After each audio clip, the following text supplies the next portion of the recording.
네, 마지막 발표를 맡게 되었습니다. 네, 최대한, 일단 초고 이름이 게재가 된 논문이고 하니까 주요 내용을 중심으로 이제 빠르게 발표를 진행하도록 하겠습니다.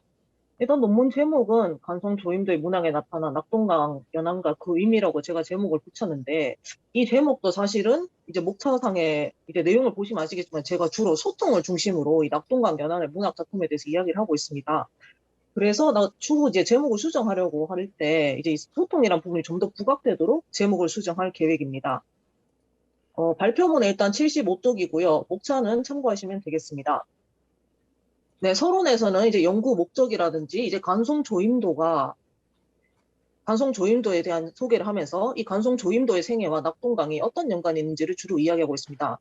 특히 간송 같은 경우에는 낙동강에서 거의 평생을 이제 낙동강에서 은거를 했기 때문에 거의 낙동강에 생활하면서 여러 가지 문학 작품을 창작을 했었고, 그 낙동강이 약간 간송에게 생활의 공간이, 일상의 공간이 되었다는 점에서 그 간송의 문학에 나타난 이제 낙동강 연안을 그 문학적으로 이제 한번 다뤄볼 필요가 있겠다라고 이제 연구 목적과 연구 배경을 제시하고 있습니다.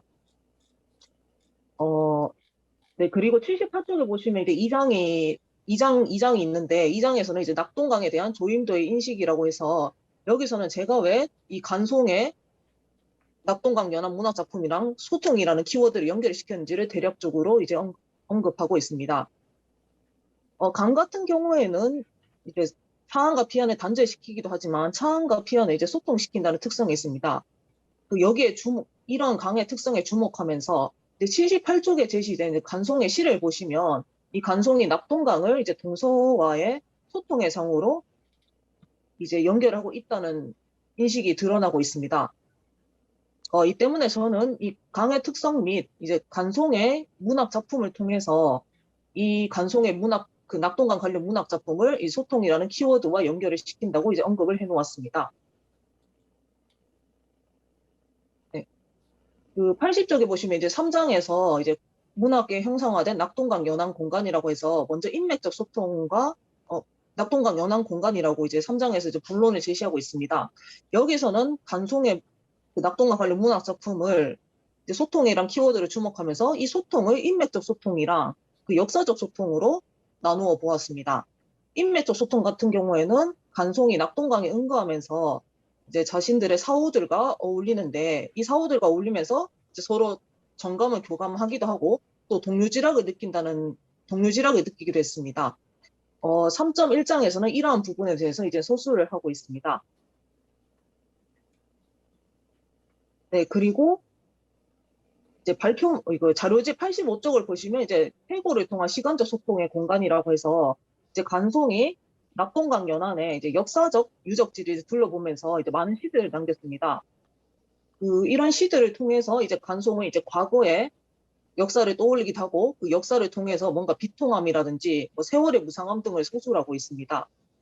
이러한 점은 결국 이제 낙동강의 역사적 공간에 가가지고 이제 과거를 떠올린다는 점에서 이제 과거에 소통을 했다고 이제 볼 수 있습니다. 그리고 이제 90쪽에서 이제 4장에서 이제 이 간송의 낙동강 문학 작품이 나타난 의미를 이제 서술하고 있는데, 그 제목을 이제 조임도에 대한 후대의 기억 전승으로 보았습니다.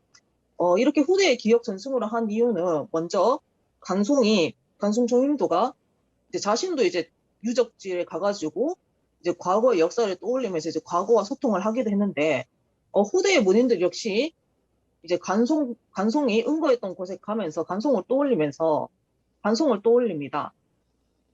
특히 이제 간송을 떠올릴 때 이 후대의 문인들이 언급한 게 이제 주로 낙동강과 이제 낙동강에 있었고, 그 낙동강을 통해서 이제 간송의 학문을 연결시키고 있다는 특징이 있었습니다.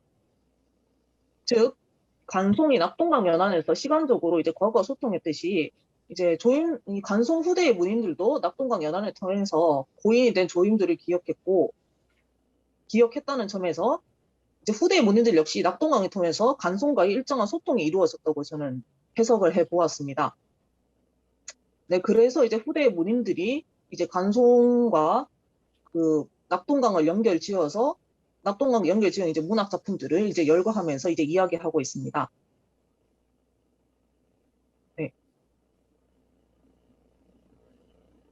그래서 이제 결론 부분에서는 이제 내용을 정리하면서 글을 마무리하고 있는데, 네, 일단 간송의 낙동강 연합 문학 작품이 지니는 큰 의미가 그 후대의 문인들도 이제 낙동강 연합을 통해서 간송의 자치와 학문을 집단적으로 정승하고 기억했다는 점에서 그 시간적 소통이 이루어졌다는 의미가 있었고, 그리고 그 간송의 길이는 하나의 문화의 공간이 되었다는 점에서 그 낙동강이 간송의 길이는 하나의 문화적 공간이 되었다는 점에서 예, 의미가 있는 것 같습니다.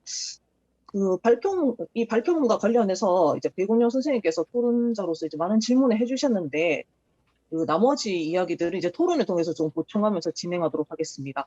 네, 발표는 여기까지입니다.